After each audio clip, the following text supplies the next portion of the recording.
तर साडी छान दिसते, मॅडम पण छान दिसतात. वेलकम.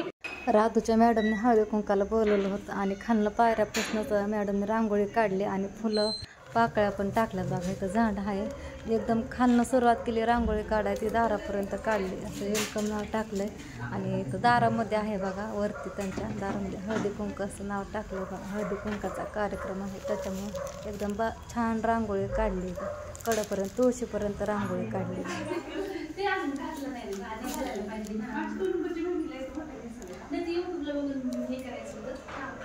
हाय सगळ्यांना. तर बघा आता संध्याकाळची वेळ झाली आणि मी इथं बघा मॅडमच्या घरी आले बघा.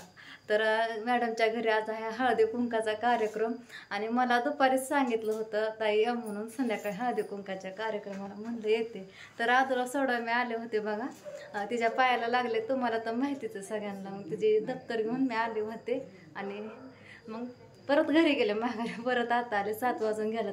6:30 वाजता बोलवलं होतं मी, माझं आवरलं. हाय अशी चाले बघा. आणि नेमकं निघायच्या टायमाला दुर्गामा उठली.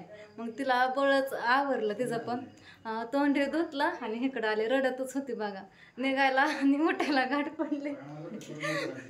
तर हिला घेऊन मग आले. ह्यांनी आहेत घरी आणि ओम पण घरीच आणि कृष्णाचं गॅदरिंग आहे बघा. मग राधू गेली तिकडं. राधू पण येणार होती. म्हणल्या आमच्या मिरचा हळदी कुंकाचा कार्यक्रम आहे, मी पण येणार. नादवली आणि तिकडं निघून गेली. तर आलं आताच. दुर्गा पण रडतीच आहे, हिला काकाला घेऊन चुडवा करा म्हणलं. तर चला तुम्हाला डेकोरेशन दाखवते. खूप छान केलं मी. येतानाच पायरीवर येतानाच बघितलं बघा, पायऱ्यांवरती रांगोळी एकदम मस्त काढली बघा. दाखवते तुम्हाला पण. तर बघा 5-10 मिनटं झालं आलेले. म्हटलं आता जावा घरी. आल्याचं बघा मॅडमने समोसे खायला दिले होते, पण दुर्गा काही खाली बसना. म्हणलं घरी न्यावात. मॅडम म्हणल्या घरी न्या. हिला चारलं पण काय खायना.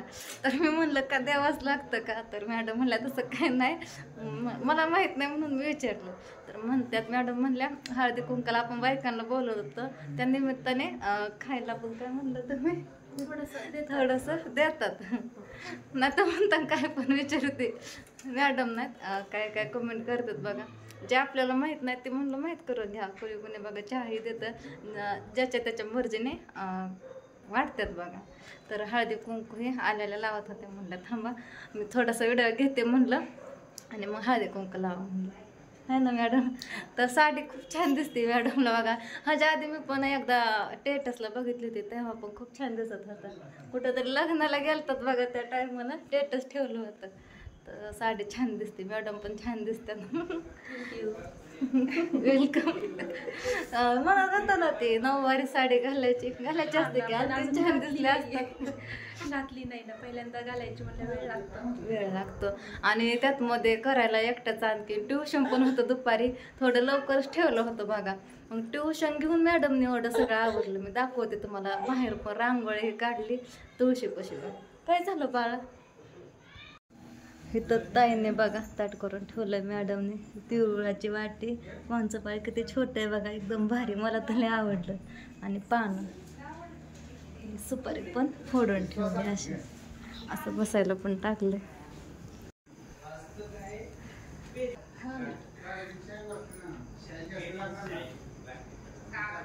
4 तारखेपर्यंत आहे वाटतं.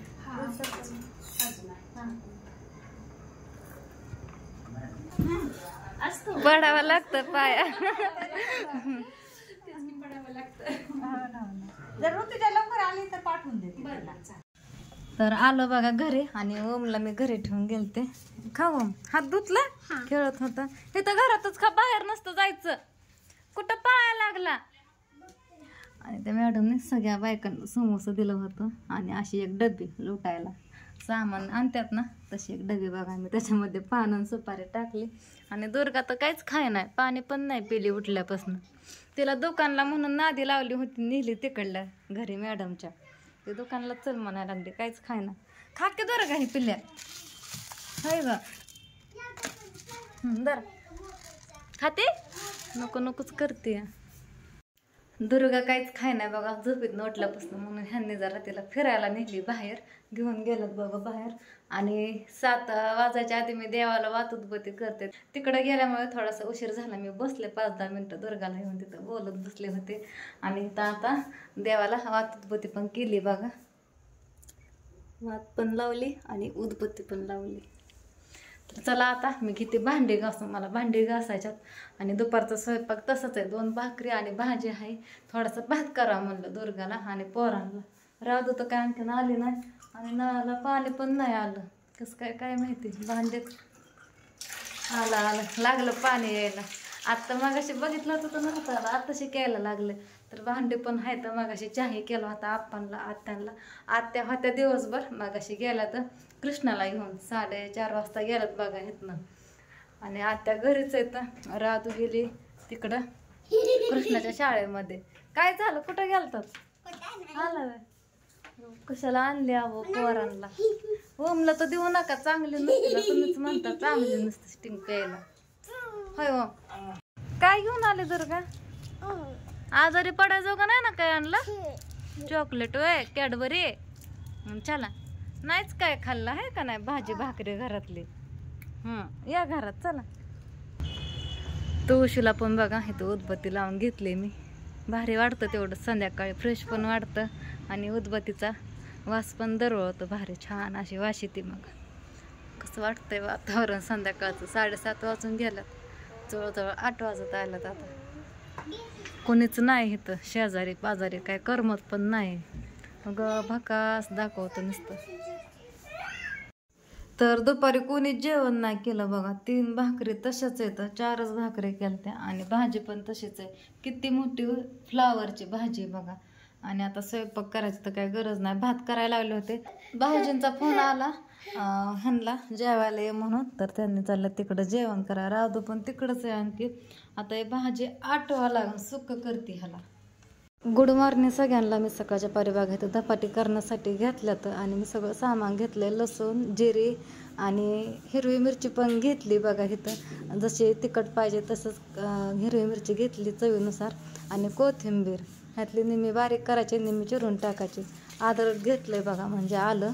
आणि कांदा घेतला एक छोटा चिरून. लसूण जिरे तरी सगळी पेस्ट करून घेते आता ह्याला. इथं पाहू शकता मी 2-3 पीठ घेतलंय. बेसन पीठ, गव्हाचं पीठ आणि ज्वारीचं पीठ. 1-1 वाटी घेतले. कोथिंबीर चिरून टाकली. पेस्ट सामानाची केलेली ती पण मिसळून घेतली. हळद पण घेतली बघा आणि चवीनुसार मीठ पण घेतलंय. तर बाजूला साईडला काढून ठेवलंय मी. आता हे पीठ सगळं मिसळून घ्यायचं हाताने. इथं म्हणलं होतं ना हळद आणि मीठ घेतलंय चवीनुसार. हे मिक्स करून घेते पिठामध्ये आणि पेस्ट हे सगळं केलंय बघा. आता हे पीठ मी चांगलं मळून घेते जसं पाणी. तर मी तुम्हाला बघा धपाटी करण्यासाठी जे सामान घेतलं होतं ते दाखवलं सगळं. आणि पीठ पण मळून घेतलंय बघा. असं एवढं जरा भरपूरच मळलं. आता म्हणता खायला थोडे जण पीठ जास्त, कारण आत्या आहेत आप्पा आहेत. कारण की ह्यांनी पण लग्नाला जायच्यात, जेवण करतात आणि त्यांच्या मित्राच्या लग्नाला जायच्यात बघा. दिवसभर पोरं आणि मीच घरी. आणि आत्या खायचं, आत्याला बोलावं म्हणलं इकडं. तशा आत्या येतानाच बघा, तरी पण बोलावं म्हणलं. आणि पूजा भाऊजी सगळे जायच्यात लग्नाला. आणखीन तिकडलं कोण कोण जायचं मला काय माहिती नाही, पण आप्पा 100% जाणार एवढी गॅरंटी आहे. कारण आमच्या गावाकडंच ते लग्न आहे, जेऊरला कुंभेच फाटा बघा. तर सगळे जायच्यात, त्याच्यामुळं थोडंच मळलंय नाश्ता करतो पीठ. आणि ह्यांनी पण जेवण करून जाणार आहेत. तर चल मी आता धपाटे करून घेते. आणि कालच्यापासून मला म्हणते मम्मी पराठे कर. त्याला धपाटे म्हणायला लक्षातच राहत नाही, मग ती म्हणतो पराठे कर. आणि राधू पण म्हणते मला कटरा आल्यासारखं भाजी भाकरी असलं खाऊन. आणि मला दुसरं तो काहीच खायला देत नाही, ती पण म्हणत होते. म्हणलं आता करावंच. काल स्वयंपाक खाय असंच पडलं, कोणी जेवणच केलं नाही. ते एकदाच केले. बरं केलं, तू मला अशीच वैताग देते मगापासून. कांदा घेते चाकून एक व्यवस्थित आणि फेकून देते. लसूण घेतला पालता केला. तर तुम्ही म्हणता बघा प्रियंका ताई धपाटे केल्यानंतर तेलामध्ये पण तळतात, खूप छान होतात. तर ती मला पण माहिती आहे बघा. आम्ही गावाकडे आधी करायचो, पण आम्ही अशी छोटे गोळा घ्यायचो आणि ती थोडं हातावरती थापायचं, नाही तर पुळपटा बघा, आणि ती तेलामध्ये तळायचं बघा. मी थापून करते आणि आमच्याकडं त्याला म्हणतात कुंडगुळी बघा. आता म्हणताना नवीनच काय शब्द. तर गावाकडे त्याला तेलामध्ये तळलं ना तर त्याला म्हणतात कोंडगुळी. ते की कोंडगुळी करायची तेलामध्ये तळायची. कोणी शब्द ऐकला नसला तर त्यांच्यासाठी हा शब्द नवीनच असेल बघा. ऐकला तुम्हाला हसायला पण येईल, पण म्हणतात बरेच लोक बघा गावाकडं. बरं का गप्के. तर ते पण करावं म्हणलं, पण तिथले तेलकट होतं, पोरं खात नाहीत म्हणून मी काय ते करत नाही. अशी थापून करते कापडावरती आणि तव्यामध्ये भाजून काढते त्याला. बरे सगळा लसूण चल हा ना वाटते खोडपत्री नुसती रडते सकाळपासून नुसती किरकिर करते येड्यावाने. तर सगळं घेतलंय सामान, तेल हे घेतलंय, पाणी घेतलंय, तवा उंताना ठोकलं. एकच वस्तू बाकी राहिली, कापड, सुती कापड बघा.